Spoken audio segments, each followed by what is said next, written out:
বাংলাদেশে আর বাংলাদেশের বাইরে পৃথিবীর বিভিন্ন প্রান্তে যে যেখান থেকে চ্যানেল আই দেখছেন, আপনাদের সকলকে সাদর আমন্ত্রণ তৃতীয় মাত্রা দেখবার জন্য। প্রিয় দর্শক, ভারত ও বাংলাদেশ ঐতিহাসিক সম্পর্কের বন্ধনে আবদ্ধ। যদিও এই সম্পর্কের মধ্যে টানাপোড়েন আছে, কখনো কখনো সেটি অম্লমধুর হয়ে দাঁড়ায়। ভারতে বা বাংলাদেশে যখনই কোনো ঝড় ওঠে, এক দেশে ঝড় উঠলে আরেক দেশে তার ছোঁয়া লাগে। আবার আনন্দের বন্যা এক দেশে থাকলে সেই বন্যাও ছড়িয়ে পড়ে অন্য আরেকটি দেশে। সম্প্রতি ভারতের কয়েকটি রাজ্যে বিধানসভা নির্বাচন অনুষ্ঠিত হয়ে গেল, তার মধ্যে পশ্চিমবঙ্গ উল্লেখযোগ্য। এবং পশ্চিমবঙ্গের সঙ্গে বাংলাদেশের সম্পর্কটা আরও নিবিড়, কারণ আমাদের সাংস্কৃতিক মেলবন্ধন, আমাদের ভাষার যে ঐক্যবদ্ধতা, সব মিলিয়ে একটা অন্যরকম সম্পর্ক। এবং পশ্চিমবঙ্গের এই নির্বাচন ভারতের অন্যান্য রাজ্যের নির্বাচনের চাইতেও বাংলাদেশের মানুষের কাছে একটু আলাদা। অত্যন্ত কৌতূহল নিয়ে এই নির্বাচনকে বাংলাদেশ পর্যবেক্ষণ করেছে। সামগ্রিকভাবে ভারতের রাজনীতির প্রতি বাংলাদেশের মানুষের এক ধরনের আগ্রহ বা কৌতূহল আছে, হয়তো ভারতেও তেমনটা থাকলেও থাকতে পারে। কিন্তু সবচেয়ে বড় কথা যে সাম্প্রতিককালে ভারতের এনআরসি এবং সিএএ নিয়ে বাংলাদেশের মধ্যে যথেষ্ট উদ্বেগ এবং উৎকণ্ঠা আছে, এবং সেগুলোকে কেন্দ্র করে বাংলাদেশের রাজনৈতিক পর্যবেক্ষক এবং সংবাদ মাধ্যমের পশ্চিমবঙ্গের নির্বাচনের দিকে বেশ চোখ ছিল। নির্বাচনের ফলাফল আমরা জানি যে এই নির্বাচনে ভারতের প্রধানমন্ত্রী নরেন্দ্র মোদী এবং বিজেপির প্রধান অমিত শাহ, তারা নির্বাচনী ক্যাম্পেইনে পশ্চিমবঙ্গে এসেছেন একাধিকবার। নরেন্দ্র মোদী যখন বাংলাদেশে এসেছিলেন স্বাধীনতা সুবর্ণ জয়ন্তী অনুষ্ঠানে, তিনি তখন বলা হয়েছিল যে এখানেও তিনি খানিকটা ক্যাম্পেইন করতে এসেছিলেন। সব বিলিয়ে এই নির্বাচনে অমিত শাহ বারবার বলছিলেন যে তারা 200টি আসন পাবেন। অন্যদিকে তৃণমূল থেকে বলা হচ্ছিল খেলা হবে। শেষ পর্যন্ত খেলা হয়েছে, এবং খেলায় একদিকে তৃণমূল জিতেছে, তারা সেখানে সংখ্যাগরিষ্ঠতা পেয়েছে, ক্ষমতায় বসছে। অন্যদিকে বিজেপিরও যে পরাজয় হয়েছে সেটি বলা যাবে না, কারণ বিজেপি তার আগের যে আসন সংখ্যা ছিল এবারের নির্বাচনে তার চেয়ে আসন সংখ্যা বাড়িয়ে ফেলেছে অনেকখানি। এবং এখানটাতেই প্রশ্ন যে এই ফলাফল কেন হলো। এই ফলাফল 2024-এ ভারতের লোকসভার যে নির্বাচন হবে সেই নির্বাচনে কোনো প্রভাব ফেলবে কিনা।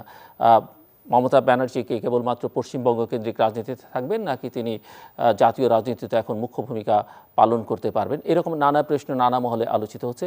এবং সেই সঙ্গে বাংলাদেশের সঙ্গে সম্পর্ক এবং বাংলাদেশের সঙ্গে সম্পর্কের যে কয়টি বিষয় নিয়ে এখন টানাপোড়েন আছে, বর্ডার কিলিং, তিস্তা, এইসব বিষয় নিয়ে। তিস্তার প্রসঙ্গে ভারতের কেন্দ্রীয় সরকার বরাবরই বলে আসছে যে তারা চান, কিন্তু মমতা ব্যানার্জির কারণে বা তৃণমূলের কারণে সেটি হচ্ছে না। এটি আমরা একাধিকবার শুনেছি। মনমোহন সিং যখন প্রধানমন্ত্রী ছিলেন, কিংবা এখন যখন নরেন্দ্র মোদী প্রধানমন্ত্রী আছেন, তিনি একাধিকবার বাংলাদেশে এসে একই কথা বলেছেন। সো সেখানটাতে কোনো পরিবর্তন হবে কি না। মমতা এবার যেহেতু একটা বড় সংখ্যক আসন নিয়ে ক্ষমতায় বসছেন, এইসব নানা বিষয়ের উত্তর খোঁজার আমরা চেষ্টা করব। আমাদের সঙ্গে কথা বলবার জন্য আজকে কলকাতা থেকে যুক্ত হচ্ছেন তৃণমূল কোর কমিটির সদস্য এবং যাদবপুর বিশ্ববিদ্যালয়ের আন্তর্জাতিক সম্পর্কের অধ্যাপক ওম প্রকাশ মিশ্র। আমাদের সঙ্গে কলকাতা থেকে যুক্ত হচ্ছেন বিজেপি পশ্চিমবঙ্গ বিজেপির জেনারেল সেক্রেটারি সায়ন্তন বসু। আমাদের সঙ্গে কলকাতা থেকে যুক্ত হচ্ছেন সিপিআইএম অর্থাৎ কমিউনিস্ট পার্টি অফ ইন্ডিয়ার মার্ক্সবাদী লেনিনবাদী গ্রুপের তন্ময় ভট্টাচার্য, সিপিআইএমের নেতা। এবং আমাদের সঙ্গে নদিয়া থেকে যুক্ত হচ্ছেন সাংবাদিক এবং সেন্টার ফর গভর্নেন্স স্টাডিজ সিজিএসের ফেলো অয়নাংশ মৈত্র। স্বাগত আপনাদের চারজনকেই তৃতীয় মাত্রায়। আমি আলোচনাটা শুরু করতে চাই তৃণমূলের মিস্টার ওম প্রকাশ মিশ্র আপনাকে দিয়ে, এবং আপনার কাছ থেকে শুনতে চাইব যে এই ফলাফল কতটা আশাবাদী ছিলেন আপনারা যে এত বড় বিজয় হবে, এবং যেখানে মনেই করা হচ্ছিল যে এবার হাড্ডাহাড্ডি লড়াই হবে এবং বিজেপি হয়তো ভালো করলেও করতে পারে, এবং 213টি আসন পাওয়া কি একটু কল্পনার বাইরে ছিল কিনা আপনাদের, মিস্টার ওম প্রকাশ মিশ্র? দেখুন, খুবই গুরুত্বপূর্ণ নির্বাচন ছিল, এবং সারা ভারতবর্ষের মানুষরা তাকিয়েছিলেন যে পশ্চিমবঙ্গে কি নির্বাচনী ফলাফল হয়। এবং প্রত্যাশিতভাবেই তৃণমূল কংগ্রেস অভূতপূর্ব সাফল্য লাভ করেছে। 292 আসনে নির্বাচন হয়েছিল, আমরা 213টা আসন জয়লাভ করেছি। এবং সবচাইতে বড় ব্যাপার হচ্ছে যে তৃণমূল কংগ্রেস বাংলায় তৃতীয়বারের জন্য মমতা বন্দ্যোপাধ্যায়ের নেতৃত্বে ক্ষমতায় অধিষ্ঠিত হয়েছে। এর সুদূর প্রসারী প্রভাব রয়েছে। বাংলার ঐতিহ্য, সংস্কৃতি, সেটাকে তুলে ধরা এবং সাম্প্রদায়িক সদ্ভাবকে, সাম্প্রদায়িক সংহতিকে বজায় রাখবার মধ্য দিয়ে বাংলার মানুষ আবার নতুন করে, বড় করে, বৃহৎ আকারে কার্যত তৃণমূল কংগ্রেসকে শাসন ক্ষমতায় অধিষ্ঠিত করেছেন। এটার একদিকে যেমন রয়েছে যে গত 10 বছর ধরে তৃণমূল কংগ্রেসের সরকার তারা কি কাজ করেছেন এবং আগামী দিনে আমাদের কি পরিকল্পনা, কিন্তু তার থেকেও কোনো অংশেই কম গুরুত্বপূর্ণ ছিল না যে বর্তমানে বাংলার রাজনীতিকে কেন্দ্র করে যে ধরনের ভয়ঙ্কর কার্যত ষড়যন্ত্র করা হচ্ছে একটি রাজনৈতিক দল এবং কেন্দ্রীয় সরকারে যারা অধিষ্ঠিত রয়েছেন তাদের দ্বারা, সেটাকে সম্পূর্ণভাবে, যাকে আপনি বলতে পারেন যে কম্প্রিহেন্সিভলি, সেটাকে পরাজিত করাটা সম্ভবপর হয়ে। আর অন্য আর একটি দিক হচ্ছে, যেটা একটু সংখ্যা তত্ত্বের দিক দিয়ে, যে এটা ঠিক আপনি বললেন যে বিজেপি আগের তুলনায় ভালো রেজাল্ট করেছে। বিজেপির পারফরমেন্সটা কোনো সময় বিশেষ কনসিস্টেন্ট থাকেনি বাংলায়। এটা ঠিক যে পশ্চিমবঙ্গে ওরা এইবার যতগুলি আসন পেয়েছে, ৭৭টা, যত পার্সেন্টেজ ভোট পেয়েছেন, আর সেটা কিন্তু অনেক অনেক বেশি। কিন্তু সেটা আবার যদি 2019-এ তারা লোকসভাতে যে নির্বাচনে তারা জয়ী হয়েছিলেন 18টা লোকসভা আসনে, তার তুলনায় অবশ্য সেটা কিন্তু কম। তো বিজেপির পারফরমেন্স কনসিস্টেন্সি নেই, তৃণমূল কংগ্রেসের পারফরমেন্সে কনসিস্টেন্সি আছে, এবং সেটা কিন্তু কোনো নির্বাচনে তৃণমূল ভোট শতাংশ কিন্তু কমেনি। সেটা কিন্তু এমনকি 2019 সালের লোকসভা নির্বাচনের সময় দেখা গেছিল, সিট সংখ্যাটা আমরা একটু কম পেয়েছিলাম। সার্বিকভাবে বলতে গেলে পশ্চিমবঙ্গের নির্বাচনের তাৎপর্য রয়েছে ভারতবর্ষের সাংবিধানিক গণতন্ত্রকে বজায় রাখবার জন্য, ভারতবর্ষের সামাজিক সংহতিকে আরো মজবুত করবার জন্য, এবং ভারতবর্ষের যে সেই প্রতিষ্ঠাকে কার্যত বলতে গেলে সেটাকে নতুন করে আবার ভারতবর্ষের মানুষের কাছে তুলে ধরবার জন্য, বিশ্বের মানুষের কাছে তুলে ধরবার জন্য এই নির্বাচনের তাৎপর্য ছিল, এবং সেটা আর কি তৃণমূল কংগ্রেসের এই জয়ের মাধ্যম দিয়ে সেটা আমরা।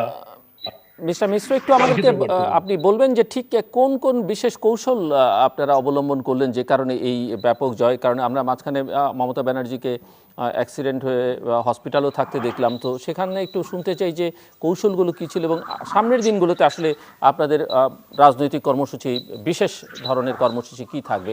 এবং আমি একটু সেই সঙ্গে আরেকটু যোগ করে দিতে চাই যে প্রশান্ত কিশোরের ভূমিকা, যিনি আপনাদের হয়ে ক্যাম্পেইনে ছিলেন, তিনি কতটা ভূমিকা রাখলেন আপনাদের এই বিজয়ে?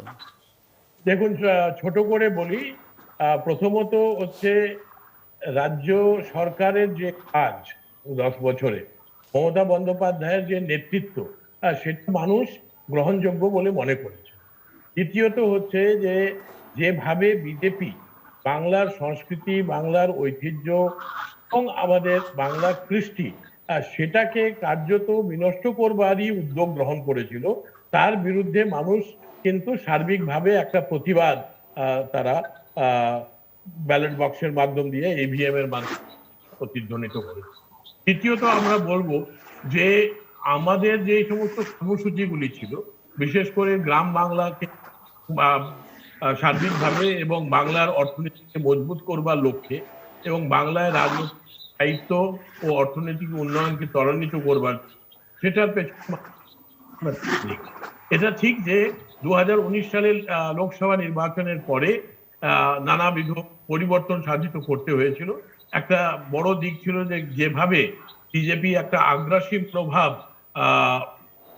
তারা পোষণ করেছেন, সেটাকে দেখানোর চেষ্টা করেছেন এবং সেটাকে ক্রিয়ান্বিত করেছেন। হাজার হাজার কোটি টাকা তারা বাংলার নির্বাচনে তারা নিয়োজিত করেছেন, এবং যেভাবে কেন্দ্রীয় নেতৃত্ব তারা এখানে এসে কেন্দ্রীয় সরকারের বিভিন্ন মন্ত্রণালয় তারা যেরকম ভাবে এখানে পশ্চিমবঙ্গের রাজনীতিকে কুক্ষিগত করবার চেষ্টা করেছেন, সেটা বাংলার মানুষ ভালোভাবে দেখেন। আপনি বললেন প্রশান্ত কিশোরের কথা, উনি একজন পলিটিক্যাল কনসালটেন্ট, এবং ওনার যে অর্গানাইজেশন তারা কাজ করেছে তৃণমূলের পক্ষে, তৃণমূলের হয়ে, তারা এই ধরনের কাজ এইবারের নির্বাচনেও তামিলনাড়ুতেও করেছেন, এর আগে তারা এই কাজ পাঞ্জাবে করেছেন, অন্যান্য রাজ্যগুলিতে করেছেন, দিল্লিতে করেছেন, এবং প্রায় ক্ষেত্রেই সফলভাবে করেছেন। কোনো এক সময় নরেন্দ্র মোদীর জন্য করেছিলেন। প্রশান্ত কিশোরের অর্গানাইজেশন আইপ্যাকের একটা ভালো সদর্থক ইতিবাচক একটা ভূমিকা ছিল। কিন্তু সর্বোপরি পশ্চিমবঙ্গে যেটা গুরুত্বপূর্ণ হয়েছে সেটা হচ্ছে মমতা বন্দ্যোপাধ্যায়ের নেতৃত্ব এবং আমাদের সরকারের যেটা কাজ এবং জি, তার যে পর্যালোচনা। আমরা মানুষের কাছে আমাদের 10 বছরের কাজের রেকর্ড নিয়ে গেছি, আগামী 5 বছর কি করব সেটাও আর কি আমরা মানুষের কাছে তুলে ধরেছি। এবং তাই জন্য বাংলায় ভারতবর্ষের সাংবিধানিক গণতন্ত্র রক্ষার্থে বাংলার মানুষরা এগিয়ে এসেছেন।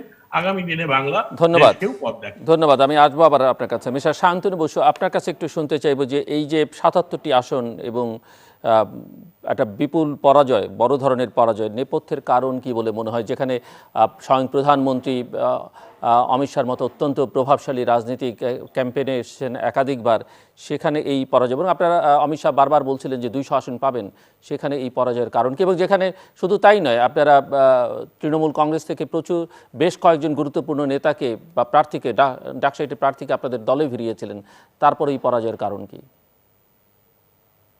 না, দেখুন, প্রথমেই আপনি বলেছেন যে বিজেপি যে পরাজিত হয়েছে এমন নয়, আবার এখন বলছেন পরাজয়ের কারণ কি। একটা কন্ট্রাডিকশন আছে, যে এই ধারণাটা ভুল। মানে দুটোই সত্য, দুটোই সত্য। অফিসিয়ালি পরাজিত হয়েছেন, আবার বিজেপি আগের চেয়ে অনেক ভালো করেছে, সেই অর্থে বলেছি আমি। আমি আপনারা নিশ্চয়ই পশ্চিমবঙ্গের রাজনীতি অনেকদিন ধরে পর্যবেক্ষণ করছেন।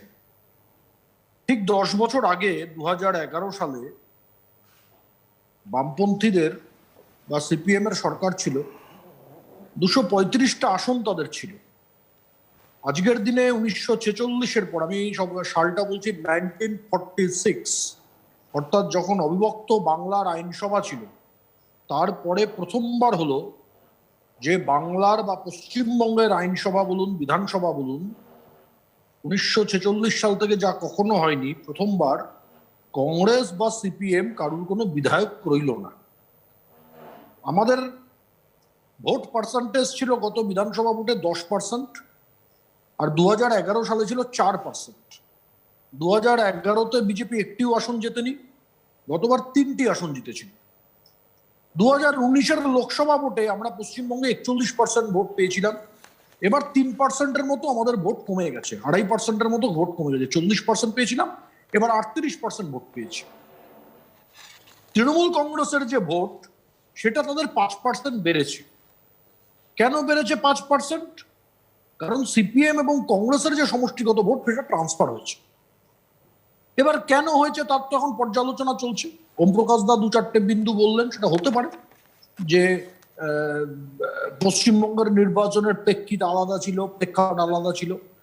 আমরা আমাদের যে লক্ষ্য, সেই লক্ষ্য পূর্ণ করতে পারিনি, কিন্তু তার মানে এই নয় যে আমাদের পরাজয় হয়েছে। পরাজয় ভারতীয় গত পশ্চিমবঙ্গের বিধানসভার ইতিহাস ধরলে একবার কি দুবার মাত্র হয়েছে যে প্রধান বিরোধী দলের এত বেশি বিধায়ক। এছাড়া কখনো কোনো প্রধান বিরোধী দলের নিজের এত বেশি বিধায়ক থাকেনি। কাজেই প্রচন্ড শক্তিশালী অপোজিশন হয়েছে। এইভাবে আমরা এখনো ভাবার জায়গায় আসিনি, কারণ পশ্চিমবঙ্গে নির্বাচনের পরে হানাহানি, রক্তপাত হয়েই চলছে। আজকেও মহামহিম সুপ্রিম কোর্টের প্রধান বিচারপতির কাছে মহিলা আইনজ্ঞ, মহিলা আইনজীবীদের একটা বড় অংশ, প্রায় 250 জন, তার ইন্টারফারেন্স চেয়েছেন পশ্চিমবঙ্গের ল অ্যান্ড অর্ডার ক্রাইসিস নিয়ে। প্রায় 1,500 বিশিষ্ট ব্যক্তি ভারতবর্ষের আজকে ভারতের মহামহিম রাষ্ট্রপতিকে চিঠি লিখেছেন যে পশ্চিমবঙ্গের ল অ্যান্ড অর্ডার নিয়ে তিনি হস্তক্ষেপ করুন। কাজে এই একটা সমস্যা চলছে, তা নিয়ে আমরা নিজেরা খুব ব্যতিব্যস্ত আছি। কিন্তু যে কথাগুলো আসছে, আপনারাও বলছেন, এমনকি আমাদের প্রতিপক্ষ দলের নেতা ওম প্রকাশ দাও বললেন, সেগুলো হতে পারে, আমরা অস্বীকার করছি না যে অন্য দলের নেতা আসাতে কিংবা কেন্দ্রীয় সরকারের বিভিন্ন দপ্তরের মন্ত্রী আসাতে পশ্চিমবঙ্গে মানুষের যে সমর্থন আমরা লোকসভায় পেয়েছিলাম, তার থেকে 2% সমর্থন আমাদের কম হয়েছে। এটা হতে পারে, 2%-এই অনেকটা সিটের ডিফারেন্স হয়ে যায়, বিশেষ করে পশ্চিমবঙ্গের মতো রাজনীতি যেখানে ইন্টেন্স পোলারাইজেশন ভোট হয়, দুটো দলের মধ্যেই ভোট হয়, যেখানে তৃতীয় দল বা চতুর্থ দলের ভূমিকা থাকে না। আসামে প্রায় বা অন্য বহু রাজ্যে এর থেকে কম পার্সেন্টেজ ভোট নিয়ে বিজেপি সরকার তৈরি করেছে। আর ভারতবর্ষের কথা যদি বলেন, ভারতবর্ষে এখনো 13টা প্রদেশে বিজেপির সরকার আছে। প্রায় এমন কোনো রাজ্য নেই যেখানে বিজেপির বিধায়ক বা সাংসদ নেই। প্রায় সমস্ত রাজ্যেই বিজেপির হয় বিধায়ক আছে বা সাংসদ আছে। 543 আসনের আমাদের লোকসভা, তার মধ্যে পশ্চিমবঙ্গে 42টা আসন আছে, অর্থাৎ 10%ও নয়। 42টা আসনে যদি 42টাও কেউ জেতেন, তাহলেও তিনি প্রধানমন্ত্রী পদের প্রবল দাবিদার হবেন। এটা যদি কেউ ভাবেন, আমার মনে হয় রাজনীতির জগৎ সম্পর্কে তার অভিজ্ঞতা কম আছে, বা অভিজ্ঞতা থাকলেও তিনি সত্য কথা বলছেন না। যদিও পলিটিক্সে সমস্ত কিছু সম্ভব, সে তো একজন এমপি ইন্ডিপেন্ডেন্ট নির্দল সদস্য। ভারতের সংসদীয় ব্যবস্থায়, ভারতের গণতন্ত্রের ব্যবস্থায় রাষ্ট্রপতি তাকে প্রধানমন্ত্রী মনোনীত করতেই পারেন, তাতে কোনো দোষের কিছু নেই। তাকে সংসদে দাঁড়িয়ে মেজরিটি প্রমাণ করতে হয়। সো মিস্টার জি, বলুন, শেষ করুন। আমাদের বক্তব্য হচ্ছে যে আমরা পরাজিত হয়েছি এটা মানতে রাজি নেই, কিন্তু হ্যাঁ, আমরা আমাদের লক্ষ্যে পৌঁছতে পারিনি। কিন্তু এর যে একটা বিশাল প্রভাব আগামী 2 বছর, আড়াই বছর বা 3 বছর পরের যে লোকসভা ভোট তাতে পড়বে, আমি সেটা পুরো মানতে রাজি নই। কিন্তু অবশ্যই আমাদের এখান থেকে শিক্ষা নিতে হবে। আর পশ্চিমবঙ্গে বর্তমান যে দাবানল চলছে সেটা নিয়েও আমরা চিন্তিত আছি। মহামহিম রাষ্ট্রপতি এবং সুপ্রিম কোর্টের প্রধান বিচারপতিকে আজকে সমাজের বিশিষ্ট মানুষ এবং মহিলা আইনজীবীরা নক করেছেন, তাদের ইন্টারফেয়ারেন্স চেয়েছেন। মনে হয় সে ব্যাপারেও তারা একটা খুব ইন্টারেস্টিং ব্যবস্থা বা ইন্টারেস্টিং ভূমিকা নেবেন, সেদিকে আমাদের লক্ষ্য আছে। ভারতের সংবিধান এই ক্ষেত্রে খুব স্পেসিফিক আছে, তাদের নির্দিষ্ট রোল প্রত্যেককে দেওয়া আছে। জি, ধন্যবাদ। আমরা আমাদের রোলে পালন হবে। মিস্টার বসু, এই যে 8 দফায় নির্বাচন নিয়ে একটা বিতর্ক আমরা দেখেছি, সো এটা কি বিজেপির স্বার্থে হলো শুধুমাত্র, নাকি সুষ্ঠু নির্বাচনের স্বার্থে হয়েছিল? দেখুন, আমাদের দেশে যেহেতু দীর্ঘদিন ধরে গণতান্ত্রিক ব্যবস্থাটা মোটামুটি ভাবে আছে, মাঝের 75 থেকে 78 3টে বছর বাদ দিলে অন্তত সর্বভারতীয় স্তর, নির্বাচন কমিশন কনস্টিটিউশনাল অথরিটি, সেটা সাংবিধানিক ব্যবস্থার একটা ব্যবস্থার মধ্যে আছে। নির্বাচনী কমিশনারকে তার টার্ম শেষ হওয়ার আগে ইমপিচমেন্ট প্রপোজাল ছাড়া কেউ সরাতে পারে না। তাকে কেউ বাধ্য করতে পারে না 8 দফায় করবেন না, 7 দফায় করবেন না, 6 দফায় করবেন না, 5 দফায় করবেন। তার মনে হয়েছে যে পশ্চিমবঙ্গে যা হানাহানি, সংঘাত, সংঘর্ষ হচ্ছে, 130 জন কার্যকর্তা গত 5-6 বছরে বর্তমান তৃণমূল কংগ্রেস সরকারের আমলে বিজেপির কার্যকর্তা নিহত হয়েছে। গত নির্বাচনের পরে, অর্থাৎ 2রা মের ফল প্রকাশের পরে প্রায় 40 জন নিহত হয়েছে। এত প্যারামিলিটারি ফোর্সকে এখানে ব্যবস্থা করতে হয়েছে, তার জন্য 8 দফায় নির্বাচন হয়েছে। এটা একান্তভাবে নির্বাচন কমিশনের সিদ্ধান্ত। এর সঙ্গে ভারতীয় জনতা পার্টির কোনো সম্পর্ক নেই। ভারতীয় জনতা পার্টি কেন্দ্রে ক্ষমতায় থাকতে পারে, কিন্তু ভারতীয় জনতা পার্টি তা বলে কেন্দ্রের ক্ষমতাসীন সরকারের মাধ্যমে নির্বাচন কমিশনকে কন্ট্রোল করে, প্রভাবিত করে। ভারতবর্ষে এমন ব্যবস্থা নেই। ধন্যবাদ, ধন্যবাদ মিস্টার। আমি আসবো আবার আপনার কাছে, মিস্টার বসু। মিস্টার তন্ময় ভট্টাচার্য, এক সময়কার দোর্দণ্ড প্রতাপশালী দল আপনার দল, এবং দশকের পর দশক ক্ষমতায় থেকেছেন আপনারা, কিন্তু আজকে সেটিকে ভরাডুবি বলাই বোধহয় সমীচীন হবে। এবং প্রশ্ন হচ্ছে, সেই ভরাডুবিটা কেন, এবং পশ্চিমবঙ্গের মানুষের কাছে কি বামপন্থার যে প্রয়োজনীয়তা, গ্রহণযোগ্যতা, সেটি ক্রমশ কমছে কিনা, বা একদম তলানিতে এসে ঠেকেছে কিনা? মিস্টার তন্ময় ভট্টাচার্য। দেখুন, এবারে নির্বাচনে নিশ্চিতভাবেই আমাদের পরাজয় হয়েছে। অপ্রত্যাশিত নেতিবাচক ফলাফল হচ্ছে। শান্তনবাবু উল্লেখ করেছেন 1946 সাল থেকে এই প্রথম বিধানসভা বামশূন্য। আমরা পরাজিত, এই কথা আমাদের প্রথম মানতে হবে। আমরা কেন পরাজিত? আমরা যে কথা মানুষের কাছে নিয়ে গেছি, যে রাজনীতি মানুষের কাছে নিয়ে গেছি, নিশ্চিতভাবে সে রাজনীতি, সে কথা বাংলার মানুষ আজকের পরিবেশ পরিস্থিতিতে গ্রহণ করেননি। কথাগুলো ভুল, কথাগুলো ঠিক, এর বিচার ইতিহাসে।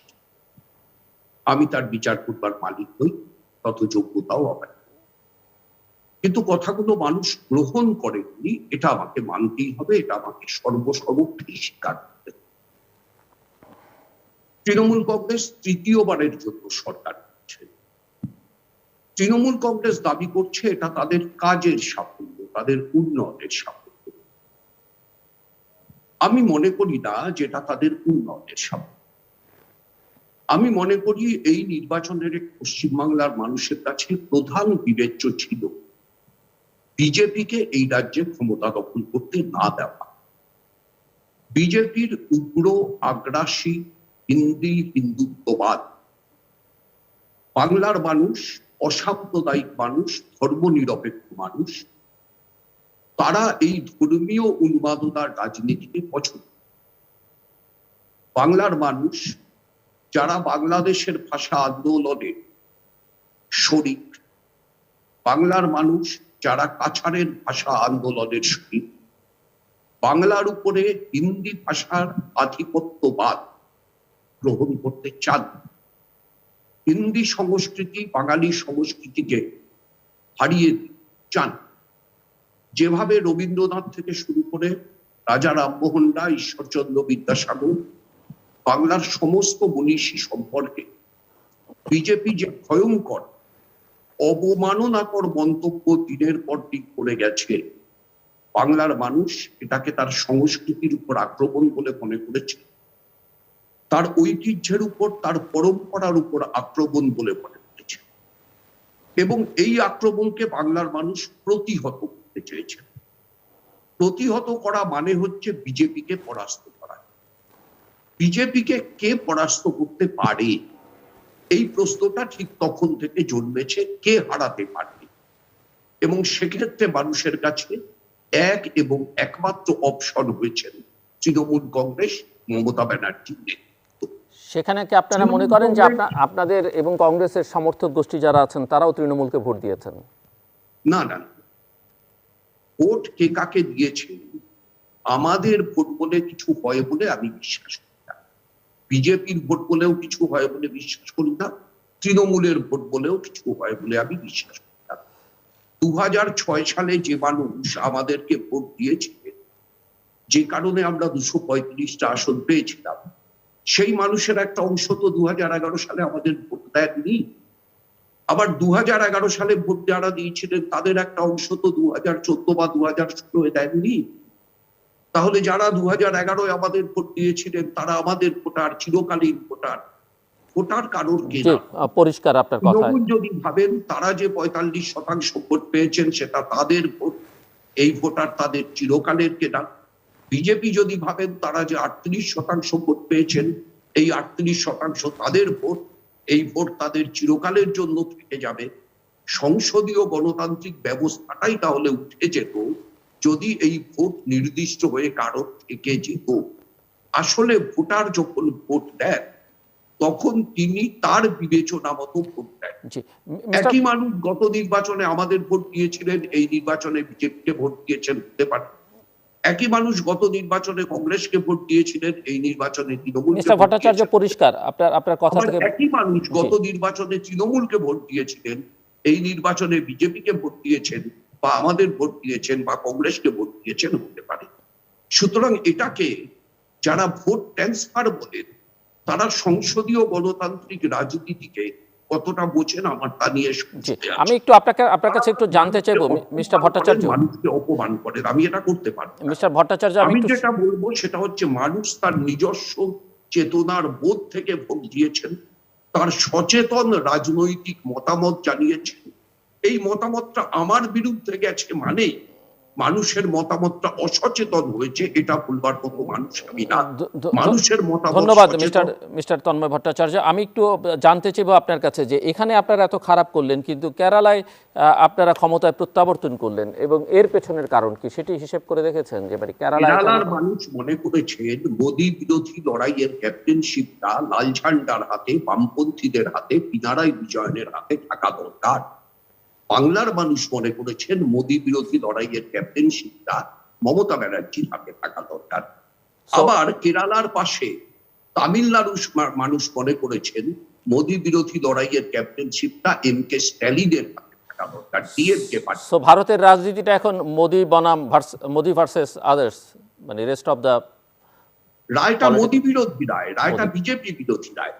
গোটা ভারতবর্ষের রায়টাই মোদী বিরোধী রায়। থ্যাংক ইউ, আমি আসবো আবার আপনার কাছে। এই যে আসামে কোন রকমের সরকার টিকে গেছে, সেটাও হচ্ছে এই এনআরসি করে ভীত করে একদল মানুষকে ভোট দেওয়ার সুযোগ থেকে বঞ্চিত করে বিজেপি তাদের হাতে ক্ষমতাটা টিকিয়ে রেখেছে একরকম গাইড জন্য। আমি আসবো আবার আপনার কাছে। আসামেও যদি সমস্ত মিস্টার ভট্টাচার্য, আমি আসবো আপনার কাছে আবার। আমি আসবো একটু, আমি অয়নাংশ মৈত্রের কাছে যাচ্ছি। অয়নাংশ, সাংবাদিক হিসেবে আপনার কাছে এই যে ফলাফল এবং তিনজন রাজনীতিক বলছিলেন তাদের নিজ নিজ অবস্থান থেকে, আপনার কাছে কি মনে হয় যে কেন এই ফলাফল হলো এরকম? এই ফলাফলের পিছনে অনেকগুলো কারণ আছে। তো প্রথমে একটা জিনিস আমি বলবো, আমি যেভাবে পর্যবেক্ষণ করেছি, এই রকম নির্বাচন রাজ্যে খুব সম্ভবত এর আগে কখনো হয়নি। প্রত্যেক বছরই এই নির্বাচনের মধ্যে একটা উন্মাদনা থাকে, নতুনত্ব থাকে, কিন্তু এই রকম মানে হয়নি। তার কারণ, কতগুলো কারণ হলো, এখানে একটা বাইনারি ফ্যাকশন কাজ করেছে এবং তার পাশাপাশি একটা মানে এত পোলারাইজড ভোট খুব সম্ভবত ওয়েস্ট বেঙ্গলের পশ্চিমবঙ্গের ইতিহাসে কখনো হয়নি। আর আরেকটা বড় জিনিস, যদি ডেমোগ্রাফির জায়গা দিয়ে দেখি, বাংলাদেশের যে জনসংখ্যা সেটা প্রায় 18 কোটি, আমাদের এখানে মানে সেটা হয়তো 10 কোটি, বেঙ্গলে 10 কোটি। তো তার মধ্যে ভোটার যারা, তার সেটা কত হতে পারে, they make up around 7.3 crore। তো এই এত সচেতন ভোটার খুব সম্ভবত বেঙ্গল কখনো দেখেনি। সচেতন কেন? এর আগে অনেক কিছু জিনিস হতো যে মানুষজন নিজে ইচ্ছায় ভোট দিতেন না, বলে দেওয়া ভোট ছিল, পরিবার কেন্দ্রিক ভোট ছিল। এবারে অনেকগুলো কারণে ভোটারদের মধ্যে ম্যাচুরিটি এবং তাদের মধ্যে এইসব ব্যাপারের মানে অনেক আগ্রহ দেখা গিয়েছে। তার একটা সব থেকে বড় রেভলিউশন হলো 2014 এর ইলেকশন। 2014 যে আমাদের ইউনিয়ন ইলেকশন ছিল, যেখানে নরেন্দ্র মোদী ক্ষমতা আসেন, ডিজিটাল ক্যাম্পেইনকে খুব সুন্দরভাবে ব্যবহার করা হয় এবং গোটা মানে ভারতবর্ষে এখন 700 মিলিয়নেরও উপর স্মার্টফোন ইউজার ব্যবহার করেন। বহু বেঙ্গল লোকের হাতে, ওয়েস্ট বেঙ্গলের লোকের হাতে স্মার্টফোন আছে। এই স্মার্টফোন মানুষকে আরো বেশি তথ্য জানার তাদেরকে সহায়তা করেছে, অনেকগুলো অপশন তাদের কাছে ওপেন করে দিয়েছে, শুধুমাত্র টিভি বা নিউজ পেপারের কাছে না। কারণ টিভি বা নিউজ পেপার হয়তো নির্দিষ্ট একটা গোষ্ঠীর কাছে সীমাবদ্ধ ছিল। আমি এটাও জানি যে কোনো একটা কাগজ নিচ্ছেন, সেই কাগজ দিয়ে তার পলিটিক্যাল অ্যাফিলিয়েশন বা পলিটিক্যাল তার কোন সিম্প্যাথি সেটাকে বোঝা হতো। এটা বেঙ্গল থেকে আমার জানা। তো এটা একটা বড় ব্যাপার। তবে তৃণমূল প্রায় 2,87,00,000 কাছাকাছি ভোট পেয়েছে। এটা খুব বড় একটা ব্যাপার, কারণ 10 বছর থাকার পর একটা সরকারের প্রতি মানে মানুষ হওয়াটা খুব স্বাভাবিক। আর এখানে সবকিছু ছিল, দুর্নীতি ছিল, বড় বড় নেতাদের চলে যাওয়া ছিল, তৃণমূলের কাছে মানে হারানোর প্রায় সবকিছুই ছিল এবং বিজেপির কাছে খুব বড় সুযোগ ছিল এটা। বিজেপি সেটা ঠিকঠাক ভাবে নিতে পারেনি। আর অন্যান্য যে দল যেমন সিপিআইএম, এনাদের সেই মানে সাংগঠনিক সামর্থ্য সেটা বাইরে ছিল যে এই অপরচুনিটিটাকে না। তো একটা বড় ব্যাপার হলো অনেক সাইকোলজিক্যাল কোনো ব্যাপার ছিল ভোটারদের ক্ষেত্রে, যেমনটা বলছিলেন একটু আগে মিস্টার তন্ময় ভট্টাচার্য, যে এনআরসি, সিএ এগুলো অনেক বড় প্রভাব ফেলেছে, বা মোদি হটাও এরকম একটা। অফকোর্স এটা একটা বড় ফ্যাক্টর। দেখুন, অঞ্চলজিক্যালি পশ্চিমবঙ্গের যে মানে পশ্চিমবঙ্গের বাংলা ভাষাগোষ্ঠীর মানুষ এবং এখানকার যে জনগোষ্ঠী, একটা বড় অংশ তাদের বাংলাদেশের শিকড় জুড়ে আছে এবং অনেকেরই হয়তো তারা সেকেন্ড জেনারেশন এখানে করছে, বাংলাদেশ থেকে তাদের মধ্যে একটা ভীতি আছেই যে এই সমস্ত কাগজপত্রের যে এনআরসি, তাদের আমি 2019-এর শেষ দিকটা জানি যে তাদের কি ভয়াবহ দিন রাত গুলো কেটেছে এই সমস্ত ব্যাপারগুলো। এবং বিজেপির পক্ষ থেকে তাদের কেন্দ্রীয় কমিটি থেকে তারা কিন্তু একটা সুন্দর কাউন্টার ন্যারেটিভ তৈরি করতে পারেন যে এটা নিয়ে কিছু হবে না। এবং তাদের যে শাসানি ছিল যে এত লোককে বার করে দেওয়া হবে আসামের, এই ব্যাপারটা, এইটা মানুষের মধ্যে সাংঘাতিক রকম ভাবে একটা ভীতি কাজ করেছে। মমতা ব্যানার্জি খুব সুন্দরভাবে এটাকে ইউটিলাইজ করেছেন এবং সেটা শুধুমাত্র রাজ্যের মধ্যে না, রাজ্যের বাইরে গিয়ে তিনি কাজ করেছেন। রাজ্যের মানুষের কাছে, আমি কংগ্রেসের যারা মানে ভোট ব্যাংক বলে যাদের পরিচিত সেই মুসলিম জনগোষ্ঠীর মানুষের কাছে যেটা বুঝেছি যে তারা এইরকম একজন জোরালো কাউকে ছিলেন তাকে অবলম্বন করে থাকবেন যিনি মোদির যে এই বা এনআরসি এর যে ব্যাপারটা তাকে রুখতে পারেন। কংগ্রেসের সে ক্ষমতা নেই বলে তারা মনে করেছেন, সেই জন্য তৃণমূলের কাছে এই ভোটগুলো জোর হয়েছে। তো মনস্তাত্ত্বিক ব্যাপারটা অবশ্যই আছে, এটা একটা বড় কারণ। আর একটা যে কারণটা আমি বলতে যাচ্ছিলাম যে ইনকামবেন্সি ফ্যাক্টর, 10 বছর পর মানুষের মধ্যে একটা বিতশ্রদ্ধ তৈরি হয় কিন্তু মমতা ব্যানার্জি বেশ সুন্দরভাবে কাজ করেছেন, অ্যান্টি ইনকামবেন্সি যে ওয়েবটা সেটাকে ঘুরিয়ে দিয়েছেন। সেটাকে কেন্দ্রের যে যত ব্যবস্থা, যত না পাওয়া না চাওয়া এবং যতগুলো ঝুড়ি ঝুড়ি প্রতিশ্রুতি ছিল সেগুলোকে না দেওয়ার ব্যাপারগুলোকে উনি সামনে এনে ধরেছেন। তার জন্য অ্যান্টি ইনকামবেন্সি বলুন। ধন্যবাদ মিস্টার শান্তনু বসু, আপনি শুনতে পাচ্ছেন আমাদেরকে? আমি যেটি এখন আপনার কাছে একটু শুনতে চাইবো যে 2021-এর নির্বাচনের পর বাংলায় বিজেপির নির্বাচনকালীন কর্মসূচি এবং প্রধান বিরোধী দল হিসেবে বিজেপির ভূমিকা ও কর্মসূচি, পশ্চিমবঙ্গে নাগরিক সংশোধন আইন নিয়ে রাজ্য বিজেপির কি মতামত? দেখুন, পশ্চিমবঙ্গের নাগরিক সংশোধন আইন বলে পার্লামেন্ট কোনো আইন পাশ করেনি। যেটা আইন হচ্ছে সেটা হচ্ছে সিটিজেনশিপ অ্যামেন্ডমেন্ট অ্যাক্ট, নাগরিকত্ব সংশোধনী আইন। সেটা ভারতবর্ষের নাগরিকত্ব সংশোধনী আইন। আপনি যেহেতু আমাদের প্রতিবেশী রাষ্ট্র বাংলাদেশের একটি চ্যানেলকে রিপ্রেজেন্ট করছেন, আপনি খুব ভালো করে জানেন যখন 71 সালে বাংলাদেশের সৃষ্টি হয়, ভারত পাকিস্তান যুদ্ধের পরে বাংলাদেশে একটা ধর্মনিরপেক্ষ সংবিধান, ধর্মনিরপেক্ষ ব্যবস্থার প্রবর্তন ছিল। পরবর্তী সময় দুর্ভাগ্যজনকভাবে আপনাদের ওখান থেকে হোক এখান থেকে হোক বিভিন্ন সময় বিভিন্ন কারণে বহু মানুষ যারা ধর্মীয় সংখ্যালঘু তারা এখানে এসে আশ্রয় নিয়েছে, কিন্তু তারা না ভারতের নাগরিক থেকেছেন না ভারতের সমস্ত রকম সুযোগ সুবিধা পেয়েছে। তা নিয়ে এখানে অনেক রাজনৈতিক দল দীর্ঘ সময় অনেক রাজনীতি করেছে, অনেক প্রতিশ্রুতি দিয়েছে, ভালো কথা খারাপ কথা সব বলেছে। কিন্তু প্রথমবার ভারতবর্ষের সংসদে একদম নির্দিষ্টভাবে ঘোষণা করা হয়েছে, আইন করা হয়েছে যে যারা অত্যাচারিত, নিপীড়িত, নিগৃহীত সংখ্যালঘু মানুষ এখানে আসবেন তাদেরকে আমরা শুধু আশ্রয় দেবো না, তাদেরকে আমরা ভারতের নাগরিকত্ব দেবো, সম্মান দেবো। তার জন্য সিটিজেনশিপ অ্যামেন্ডমেন্ট অ্যাক্ট, এটা নাগরিকত্ব সংশোধনী আইন পার্লামেন্টে পাশ হয়ে গেছে। ভারত সরকার এর গেজেট এখনো বার করেননি, গেজেটের রুল তৈরি হচ্ছে। আগামী 3-4 মাসের মধ্যে হয়তো সরকারের জন্য গেজেট করবেন বা নোটিফিকেশন করবেন, সেটা তো সরকারি কাজ হবে। এটা নিয়ে কোনো প্রশ্ন নেই, কোনো দ্বিধাদ্বন্দ্ব নেই যে নাগরিকত্ব সংশোধনী আইন যেহেতু পার্লামেন্ট পাশ করেছে। একটা কথা, আপনি বাংলাদেশের প্রসঙ্গ টেনেছেন, আমি সেই প্রসঙ্গে না গেলাম। বাংলাদেশের এনআরসি সিএ নিয়ে যথেষ্ট উদ্বেগ আছে, কিন্তু আমরা দেখছি আপনার দেশের ভেতরেই তো এটি নিয়ে যথেষ্ট প্রতিবাদ আছে, ভিন্ন মত আছে। দেখুন, ভিন্ন মত তো থাকবে, ভারতবর্ষ তো গণতান্ত্রিক দেশ, এখানে আমাদের এবং ভারতকেও মানুষ ধর্মনিরপেক্ষ দেশ হিসেবে পৃথিবী চেনে। সেই ধর্মনিরপেক্ষতার জায়গা থেকে তো ভারত সরে গেছে বলে অনেকে মনে করেন। ভারতীয় আমরা যারা মনে করেন তারা ভুল মনে করেন। আমরা তো সর্বধর্ম সমভাবের কথা বলেছি। ধর্মনিরপেক্ষ শব্দটা ভারতীয় সংবিধানে ছিল না।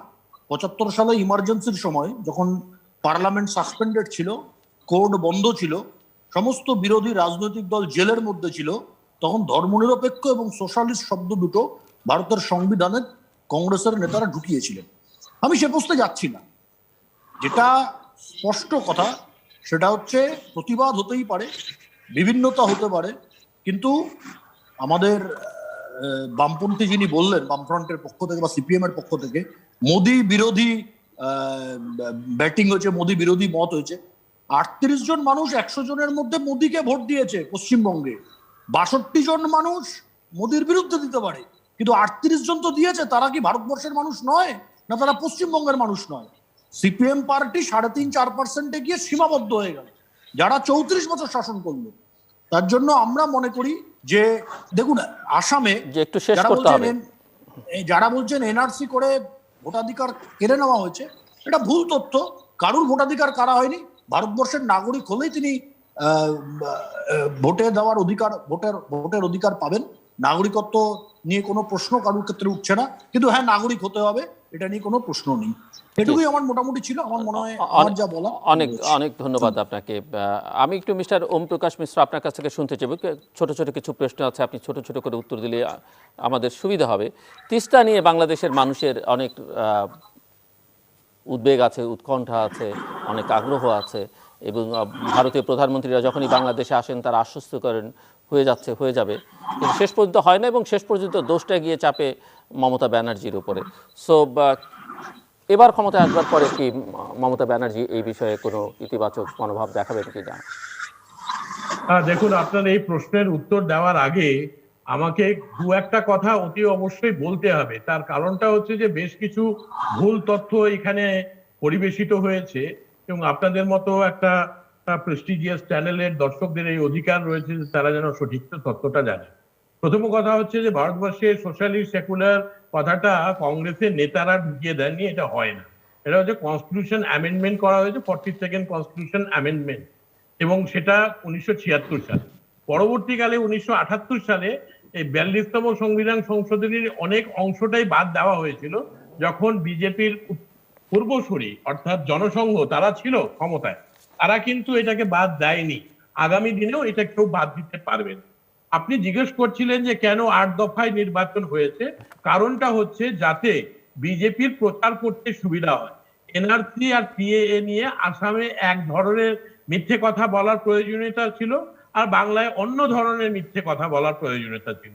তাই জন্য আসামের নির্বাচনটা শেষ হওয়ার পরবর্তীতে এখানে বড় জায়গাগুলির নির্বাচন অর্থাৎ বেশি সংখ্যার আসন নির্বাচনটা এখানে পশ্চিমবঙ্গে করা হয়েছিল। ইলেকশন কমিশন অতি অবশ্যই ইন্ডিপেন্ডেন্ট বডি, কিন্তু বর্তমানে মোদী সরকারের আমলে গত 7 বছর ধরে দেখা যাচ্ছে ভারতবর্ষের বিভিন্ন সাংবিধানিক প্রতিষ্ঠানগুলি তাতে অবক্ষয় দেখা দিচ্ছে, এবং বিজেপি এবং আরএসএস এইগুলিকে কুক্ষিগত করবার চেষ্টা করছে। ভারতবর্ষের মানুষ তার বিরুদ্ধে লড়াই করছেন, এবং সেই লড়াইয়ের একটা দিক অতি অবশ্যই বাংলার নির্বাচন ছিল, তামিলনাড়ুর নির্বাচন ছিল, কেরলার নির্বাচন ছিল। এখানে তন্ময় বাবু বলছিলেন যে ভোট মানুষ দেন, এটা ঠিক যে ভোট মানুষ দেন, কিন্তু ভোটের প্রেফারেন্সটা চেঞ্জ হয়। এটাও ঠিক যে সিপিআইএম এত বছর ধরে ক্ষমতায় ছিল, কিন্তু তাদের ভোট শতাংশ তো গত 10 বছর ধরে শুধুমাত্র কমে যাচ্ছে। বিজেপির 38% ভোট পেয়েছে, লোকসভায় 40% ভোট পেয়েছে। এখানে বাংলার রাজনীতি যারা চর্চা করেন তারা খুব ভালো করে জানেন এই 2019 সালের ভোটে এই ভোটটা কোথায় থেকে কাদের সমর্থকরা বেশি মাত্রায় আর কি যুক্ত হয়ে সেই ভোটটা দিয়েছিলেন, এবং যারা বলেছিলেন বা ভেবেছিলেন যে আগে রাম পরে বাম, এখন দেখা যাচ্ছে ওই বিজেপি তো এখানে পশ্চিমবঙ্গে তারা নিয়ে চলে এসছেন, কিন্তু সিপিআইএম বিশেষ করে তাদের শতাংশ কিন্তু ভোট শতাংশ 4%, 5% হয়েছে। অতি অবশ্যই মানুষরাই ভোট দিয়েছে। আর এটা বলা যে এই নির্বাচনটা কেন্দ্রীয় সরকারের বিরুদ্ধে ছিল, মোদী সাহেবের বিরুদ্ধে ছিল, সেটা একটা দিক। অন্য দিকটা হচ্ছে যে গত 10 বছরে মমতা বন্দ্যোপাধ্যায়ের নেতৃত্বে পাবলিক অ্যাডমিনিস্ট্রেশন আর পাবলিক পলিসি একটা গ্লোরিয়াস চ্যাপ্টার এখানে বাংলায় রচনা হলো।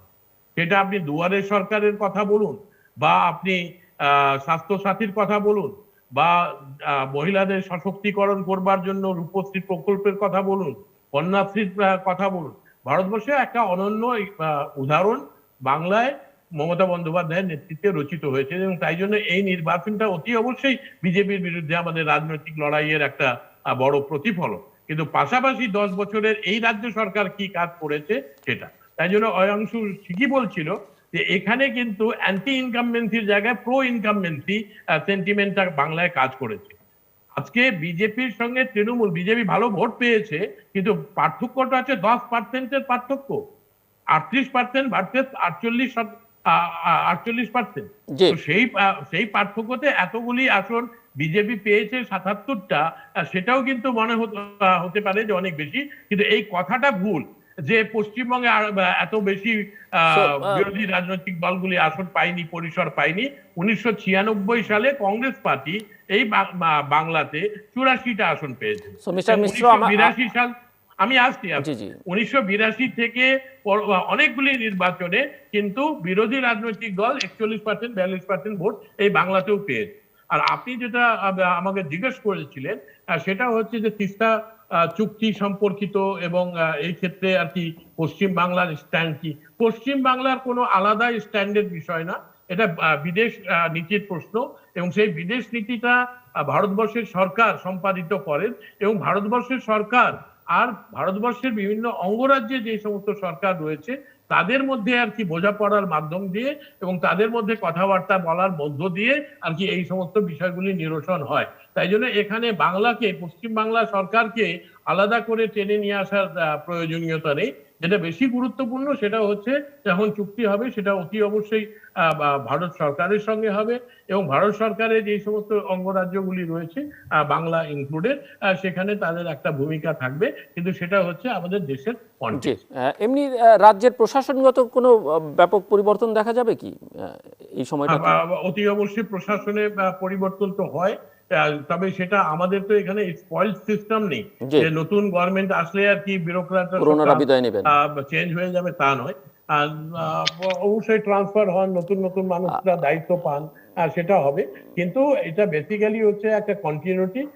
আর তাই ফলে আর কি আজকে দেখুন যে আমরা যে সমস্ত প্রতিশ্রুতিগুলি দিয়েছিলাম, দুয়ারে রেশনের প্রতিশ্রুতি, বা মহিলাদের, বয়স্ক মহিলাদের হাত খরচের, বা স্টুডেন্টদের আর কি 10 লক্ষ টাকা পর্যন্ত স্কলারশিপ, ইন্স্যুরেন্সের কনটেক্সটটা, এই সমস্তই আর কি প্রতিশ্রুতি প্রতিপালন করব। এখন তাই সাইক্লোন সম্পর্কিত প্রিপারেশন, কোভিড নিয়ে আমাদের প্রিপারেশন, সেই জায়গায় আর কি বাংলায় আর কি ব্যস্ততা একটা রয়েছে। কিন্তু আগামী দিনে ভারতবর্ষে যে সামগ্রিক যে লড়াই বিজেপির জনবিরোধী নীতির বিরুদ্ধে, তাদের সাম্প্রদায়িক রাজনীতির বিরুদ্ধে, সেই লড়াইয়ের কিন্তু একটা বড় দিক সেটা কিন্তু বাংলা রচনা করবে, এবং তাতে আপনি আপনি আপনি আপনি মনে করছেন যে তৃণমূল আগামী দিনের জাতীয় রাজনীতি আরো বেশি সক্রিয় হবে এবং তার সম্পর্কে? অতি অবশ্যই। এখনো আমাদের 35 জন সদস্য রয়েছেন লোকসভা রাজ্যসভা মিলিয়ে, আগামী দিনে সেটা আরো বাড়বে।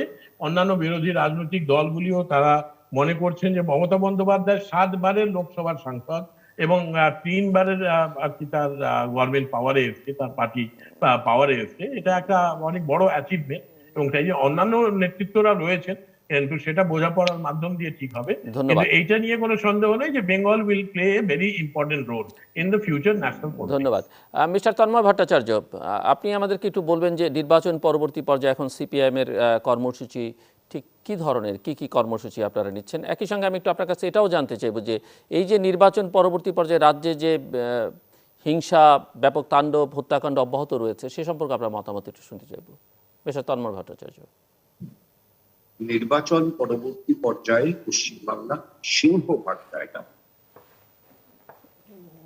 হিংসা, অশান্তি চলছে, এখনো চলছে। আমাদের মিনাখা কিংবা হাড়োয়া, উত্তর 24 পরগনা জেলার শুধু এই দুটো বিধানসভা কেন্দ্রেরই 350-র বেশি পরিবার তারা তাদের বাড়িতে ঢুকতে পারছে না। বিজেপির প্রতিনিধি এমন কিছু জায়গার নাম করতে পারে। কথা হচ্ছে যে যারা বিজয়ী হয় তাদের সংযত থাকতে হয় সবচাইতে বেশি। এখানে তারা সবচাইতে বেশি অসংযত, এবং এতটাই অসংযত যে লুটপাট, পুকুরের মাছ নিয়ে নেওয়া, ক্ষেতের ফসল নিয়ে নেওয়া, এসব তো নিয়মিত চলছে। তার সঙ্গে সঙ্গে স্বাস্থ্যসাথী কার্ড পেয়েছিলেন, তৃণমূলকে ভোট দেননি বলে তৃণমূল চিহ্নিত করছে। সত্যি দিয়েছেন কিনা আমিও জানি না, আপনিও জানেন না। তার সেই স্বাস্থ্যসাথী কার্ডটা সিপিএম এর ক্যাম্পে বসেছিলেন, দুয়ারে রেশন প্রকল্পের সাফল্যের কথা বলছে, তার রেশন কার্ডটা কেটে দেওয়া হচ্ছে। এরকম অজস্র উদাহরণ নাম তুলে তুলে আমি বলতে দিতে পারি। কার রেশন কার্ড কেটে নেওয়া হয়েছে, কার স্বাস্থ্যসাথী কার্ড কেটে নেওয়া হয়েছে, কার পুকুরের মাছ লুট করা হচ্ছে। সব মিলিয়ে একটা রাজনৈতিক হিংসা তৃণমূল কংগ্রেসের পক্ষ থেকে চালানো হচ্ছে। মাননীয় মুখ্যমন্ত্রীর কাছে আমার প্রথম আবেদন এটা হবে, আমি মে মাসের 2 তারিখেই এই আবেদন করেছিলাম, যে রাজনৈতিক হিংসা তাকে বন্ধ। তিনি দায়িত্ব পেয়েছেন, মানুষের রায়ে জিতেছেন, তিনি জয়ী, তিনি বিজয়ী, আমরা পরাজিত। কিন্তু আমরা পরাজিত মানে আমাদের বেঁচে থাকার অধিকার নেই, আমরা পরাজিত মানে আমাদের রেশন পাওয়ার অধিকার নেই, আমরা পরাজিত মানে আমাদের স্বাস্থ্যসাথী কার্ডের সুবিধা পাওয়ার অধিকার নেই। এই যে প্রকল্পগুলো তিনি এনেছেন, দুয়ারে সরকার, দুয়ারে রেশন, গতকাল থেকে দুয়ারে মদ প্রকল্প চালু হচ্ছে, ওই সুবিধাটাও যাদের দরকার আছে তারা পাচ্ছে, পাবে। দুয়ারে মদ প্রকল্পের ভাবনা পৃথিবীর কোন দেশের সরকার কখনো ভাবেননি, এই রাজ্য সরকার ভেবেছেন। বিপুল বিজয় যা খুশি ভাববার স্বাধীনতা অধিকার হয়তো দেয়, ভেবেছেন, কার্যকরও করছেন, আজকে থেকেই কার্যকর হওয়া শুরু হয়েছে। ইতিমধ্যেই আমাদের ভারতীয় টেলিভিশনে এই প্রকল্পে উৎসাহিত একজন মদের দোকানের মালিক ইন্টারভিউ দিয়েছেন, যে লকডাউনের সময় তার বিক্রিবাট্টা যে অবস্থায় গেছিল তার থেকে আবার এই বিক্রিবাট্টা ভয়ঙ্কর বেড়ে গেছে এই প্রকল্পের মাধ্যমে। তিনি প্রথমেই একটা ডাউনলোড করেছেন বলে দাবিও করেছেন, ইত্যাদি। মিস্টার ভট্টাচার্য, আরেকটি প্রশ্ন ছিল একই সঙ্গে, একটু সময় আমার হাতে বেশি নেই, শেষ করতে হবে। না না, আমার আপনি যেটা বলেছেন সেটার উত্তর দিতে দেবেন না? জি জি জি, আপনি দিচ্ছেন, আমি বলছি একটু ছোট করে আর কি, প্লিজ। হ্যাঁ, ছোট করেই যাচ্ছি। এখন আমার কথা হচ্ছে যেটা, সেটা হচ্ছে যে ঠিকই তো বিজেপি 38% ভোট পেয়েছে, আবার ঠিকই তো আমরা 46% ভোট পেয়েছিলাম, আমরা এবার 5% কম ভোট পেয়েছি। তাহলে 46 যদি 5-এর নিচে নামতে পারে, 38 3-এর নিচে নামতে পারে, না কোন বিজ্ঞান? 46 যদি 5-এর নিচে নামতে পারে, 45 4.5-এর নিচে নামতে পারে, তা কোন বিজ্ঞান? আমি এই জন্য বলেছি যে ভোটার কারো কে না, কোন ভোট কারো চিরকালের। হ্যাঁ, অবশ্যই যদি সরকার ভালো কাজ করে, মানুষকে টাচ করতে পারে, নিশ্চয়ই সরকারকে মানুষ দেবেন সুযোগ। যেমন আমাদের 7 বার সুযোগ দিয়ে 8 বারের বার হারিয়েছে, আমাদেরকে তো মানুষ 7 বার দায়িত্ব দিয়েছে। 7টা বিধানসভার নির্বাচন জিতে বামপন্থের সরকার তৈরি হয়েছে, 8ম বারে আমরা হেরেছি। তাহলে এই যে মানুষগুলো আমাদের দায়িত্ব দিয়েছিলেন তারা সবাই ভুল? নিশ্চয়ই না। আবার যারা আজকে তৃণমূলকে ভোট দিয়ে 3য়-বারের জন্য সরকারে আনলেন তারা ভুল? নিশ্চয়ই না। সেই মানুষগুলোও ভুল ছিলেন না, এই মানুষগুলোও ভুল না। সুতরাং সায়ন্তন বাবুর ওই 38 আর 62 এই অঙ্ক কষে কোনো লাভ নেই। কারণ এই অঙ্কটা যেদিন ভোট হয়েছে সেদিন যা ছিল, আজকে ভোট হলেই একটু অন্যরকম হয়ে যাবে, আগামীকাল ভোট হলে আবার একটু অন্যরকম হয়ে যেতে পারে। রাজনীতি একটা গতিশীল বিজ্ঞান, একটা চলমান বিজ্ঞান, একটা প্রয়োগ বিজ্ঞান। সমাজের মাঠে সেটা প্রযুক্ত হতে হতে হতে হতে মানুষের ভেতরে, রাজনৈতিক বোধের ভেতরে যে কেমিস্ট্রি তৈরি হয়, নির্বাচনের দিন সেই কেমিস্ট্রির একটা ফল মানুষ ইভিএম এর বোতাম টেপার সময় ঘোষণা করে। সেই কেমিস্ট্রির আরো অনেকগুলো ফল মানুষকে ঘিরে থাকে, কিন্তু প্রধান ফল বলে মানুষ যেটা বিবেচনা করে সেইটাকে মানুষ ব্যবহার করে। আগে রাম পরে বাম কোনো বামপন্থীদের তত্ত্ব না। বামপন্থীদের দুর্বল করবার জন্য মমতা ব্যানার্জি, বিজেপি এবং মমতা ব্যানার্জির এবং বিজেপির পোষিত মিডিয়ার তৈরি করা তত্ত্ব। হ্যাঁ, এই তত্ত্বে আমাদের অনেক লোক বিভ্রান্ত হয়েছেন, এটা সত্য, কিন্তু তত্ত্বটা আমাদের তত্ত্ব না। বামপন্থীদের দুর্বল করা, কমিউনিস্টদের দুর্বল করাটা আন্তর্জাতিক লগ্নি পুঁজির সবচাইতে বড় টার্গেট। সেই আন্তর্জাতিক লগ্নি পুঁজি পোষিত ভারতীয় মিডিয়া, সেই মিডিয়া ধারাবাহিকভাবে আগে রাম পরে বাম ক্যাম্পেইন চালানো শুরু করে অনেক দিন আগে থেকে। অবশ্যই সেই প্রভাব, তার প্রভাব মানুষের মধ্যে পড়েছে। ঠিক আমরা অতীতে আমাদের ভোট দিয়েছিলেন, মিস্টার ভট্টাচার্য, একটু শেষ করতে হবে প্লিজ। কিন্তু এই আগে রাম পরে বামটাকে আমাদের ঘাড়ে চাপিয়ে দেওয়ার অন্তকাশ বাবু সে চেষ্টা করলে, উনি নিজেই 2 বছর আগে এই চেষ্টাটা নিন্দা করতেন, আমাদের ঘাড়ে চাপিয়ে দেওয়ার চেষ্টাটা নিন্দা উনি নিজেই 2 বছর। আজকে উনি সেইটা আমাদের ঘাড়ে চাপিয়ে দেওয়া। ধন্যবাদ। আমি সময় পেলে আবার আপনার কাছে আসছি মিস্টার ভট্টাচার্য, আমার হাতে আর খুব বেশি সময় নেই। অয়নাংশ মৈত্র, আপনি শুনছিলেন 3 নেতার বক্তব্য এবং সামগ্রিকভাবে পশ্চিমবঙ্গের আগামী দিনের রাজনীতি বা ভারতের জাতীয় রাজনীতিতে কি ধরনের পরিবর্তন বা কি অবস্থা আপনি দেখতে পান?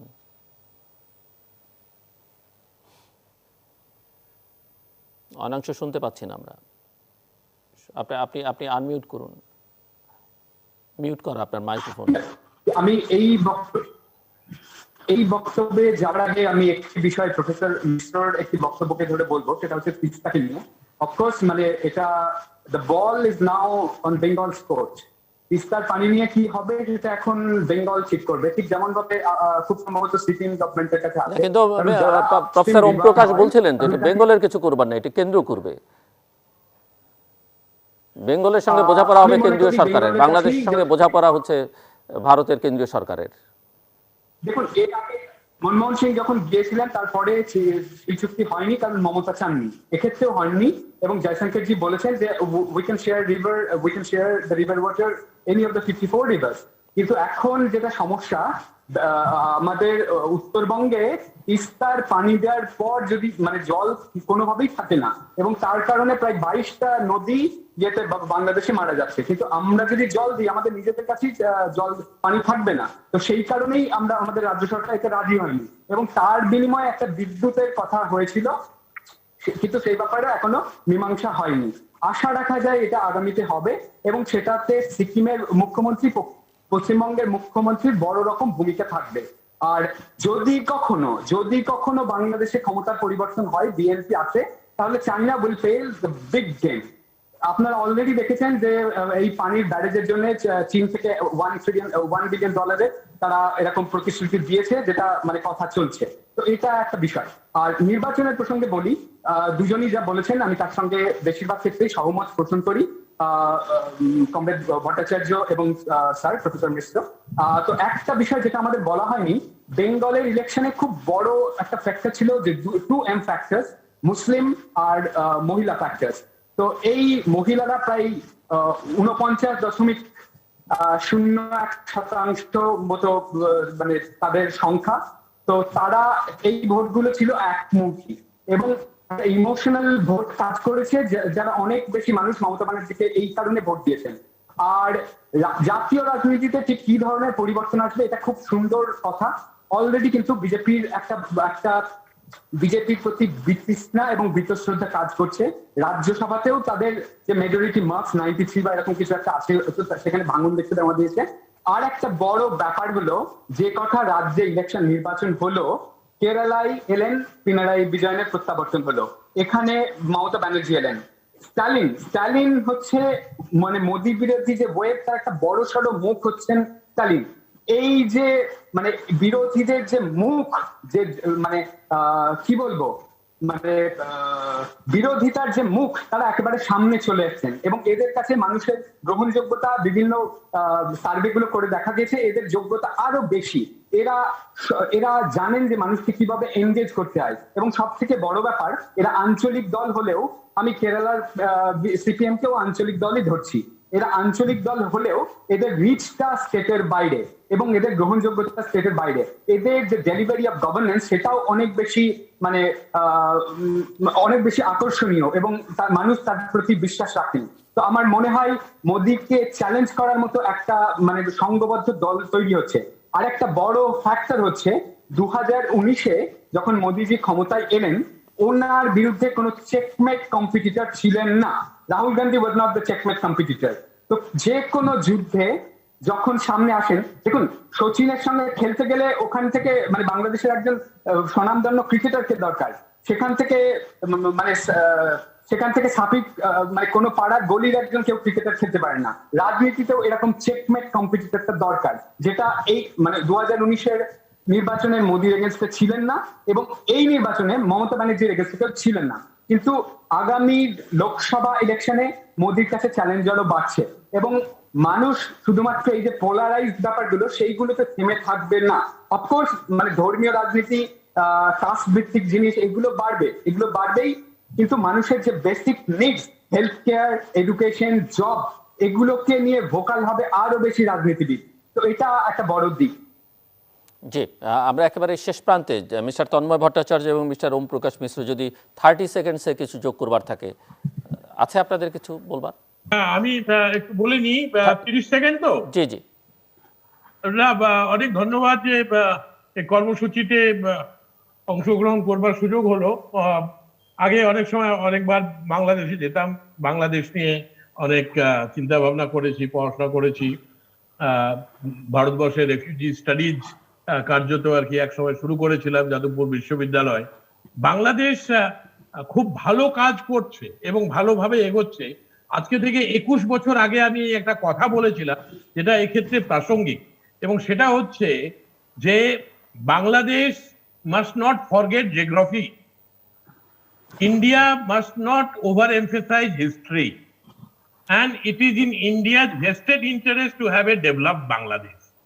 তো আজকে ভারতবর্ষের ইন্টারেস্টের কনটেক্সটেই কিন্তু, এবং ভারতবর্ষের মানুষের কাছে এটা একটা বড় পাওনা যে আজকে বাংলাদেশ খুব ভালো করছে, এবং আগামী দিনে ভারত বাংলাদেশ সম্পর্ক আরো মজবুত হলে সেটা কিন্তু আমাদের মানুষদের, ধন্যবাদ আমাদের প্রফেসর। বাংলার মানুষ, আমাদের বাংলাদেশের মানুষ, ভারতবর্ষের অন্যান্য সব জায়গাকার মানুষ, এই মৈত্রী বন্ধনটা আরো মজবুত অনেক হোক এটা ধন্যবাদ, অনেক আশা ধন্যবাদ। করছি। এবং বাংলায় আর ভারতবর্ষে যে ধর্মনিরপেক্ষ আমাদের যে চরিত্র, সেটাকে আরো মজবুত করা হবে, এবং সেটা যাতে বাংলাদেশে আরো বেশি করে শক্তিশালী হয়, সেটাও আমরা কামনা করি। ধন্যবাদ। মিস্টার ভট্টাচার্য, জাস্ট 30 সেকেন্ডসে কিছু যোগ করবেন? আমি আপনাদের কাছে আমার কৃতজ্ঞতা প্রকাশ করছি এই অনুষ্ঠানে আমাকে অংশগ্রহণের সুযোগ দেওয়ার জন্য। আমি বাংলাদেশের সমস্ত মানুষকে আমার শুভেচ্ছা জানাচ্ছি। আমি মনে করি ওপার বাংলা এপার বাংলা ব্রিটিশ চক্রান্তে দেশ ভাগের সময় বিভক্ত হয়েছে ঠিক, কিন্তু এখনো এই দুটো বাংলার আত্মা এক, এখনো এই দুটো বাংলার সংস্কৃতি এক, এখনো এই দুটো বাংলার পরম্পরা এক। অনেক ওপার বাংলা এপার বাংলা রবি ঠাকুর নজরুলকে আলাদা করতে পারে না। ওপার বাংলা এপার বাংলা ফিরোজা বেগম হেমন্ত মুখোপাধ্যায়কে আলাদা করতে পারে না। ওপার বাংলা এপার বাংলা কেউই হুমায়ুন কবিরের সঙ্গে, শামসুর আহমেদের সঙ্গে, সমরেশ বন্দ্যোপাধ্যায়, সুনীল গঙ্গোপাধ্যায়কে আলাদা করতে পারে না। ফলে এই যে বাংলা, যে বাংলার সংস্কৃতি পরস্পরকে টানে, যে বাংলা প্রত্যেক দিন নিজেদের মধ্যে প্রাণ বিনিময় করে, সেই দুই বাংলার চেতনা একসঙ্গে বিস্তৃত হোক, সেই দুই বাংলা একসঙ্গে ফ্যাসিবাদের বিরুদ্ধে, ধর্মান্ধতার বিরুদ্ধে, ধর্মীয় আধিপত্যবাদের বিরুদ্ধে, ধর্ম যা মানুষকে ধারণ করে, শেষ করতে হবে আমাকে প্লিজ। যেটা পালন করে, তাকেই ধারণ করে, সেই ধর্মের জয়গান গাক, ধর্ম যেন মানুষকে হনন না করে। ওপার বাংলা এপার বাংলা এই প্রশ্নে একসঙ্গে লড়ুক। ধন্যবাদ। এই লড়াই হয়তো আমাদের গোটা দেশের চরিত্রকে অনেক অনেক অনেক অনেক ধন্যবাদ mister Ayanangsha Maitra, mister Tanmoy Bhattacharya, mister professor Om Prakash Mishra এবং মিস্টার সায়ন্তনু বসু আমাদের সঙ্গে ছিলেন। তিনি আপনাদের চারজনকে অনেক ধন্যবাদ এই আলোচনায় অংশ নেবার জন্য। দর্শক, কথা হচ্ছিল ভারতের পশ্চিমবঙ্গের সাম্প্রতিক নির্বাচন এবং সর্বভারতীয় রাজনীতি নিয়ে, এবং ভোট কারো চিরস্থায়ী। একজন অতিথি বলছিলেন ভোট কারোই চিরকালের নয়, এটি মাথায় রাখতে হবে রাজনীতিকদের জন্য, এটি আসলে বড় শিক্ষা। এবং সেটি অবশ্য রাজনীতিকরা যখন তাদের রাজনৈতিক প্রক্রিয়া, উন্নয়ন প্রক্রিয়া, অর্থনৈতিক প্রক্রিয়া, জনগণের অংশগ্রহণকে নিশ্চিত করতে চান বা অংশগ্রহণের কথা গুরুত্বটা বোঝেন, তখনই এটি আসলে সত্য। ভারত ভালো থাকলে, ভারতের অস্থিরতা কম থাকলে বাংলাদেশ ভালো থাকবে, এবং প্রতিবেশী কেউ কাউকে অস্বীকার করতে পারে না। বাংলাদেশেও ভালো থাকলে ভারতের জন্য সেটি কল্যাণকর। এবং ভারতকে সামনের দিকে এগোতে হলে পৃথিবীর নেতৃত্বে তার প্রতিবেশীদের সঙ্গে সুসম্পর্ক বজায় রেখেই আসলে সে বিশ্ব নেতৃত্বের জায়গা বা দক্ষিণ এশিয়ার নেতৃত্বের জায়গা বা এশিয়া একটা ভালো অবস্থান করবার যে কথা ভারত ভাবে, স্বপ্ন দেখে, সেটি করতে হলে প্রতিবেশীদের সঙ্গে তার সুসম্পর্কটা বজায় রাখতে হবে। এবং নিঃসন্দেহে বাংলার যে ঐক্য, বাংলার মানুষের মধ্যে যে সাংস্কৃতিক বন্ধন, ভাষার বন্ধন, সেটি কোনো অংশেই ছোট করে দেখবার সুযোগ নেই। এবং এর মধ্য দিয়ে বাংলাদেশ, বাঙালি, পশ্চিমবঙ্গের মানুষ, বাংলাদেশের মানুষ নিঃসন্দেহে ফ্যাসিবাদ বিরোধী লড়াইয়ে, স্বৈরাচার বিরোধী লড়াইয়ে, ধর্মনিরপেক্ষতা প্রতিষ্ঠা করবার ক্ষেত্রে অগ্রণী ভূমিকা পালন করবে। দর্শক, আমাদের সঙ্গে থাকবার জন্য অসংখ্য ধন্যবাদ। আপনাদের সবার জন্য শুভকামনা।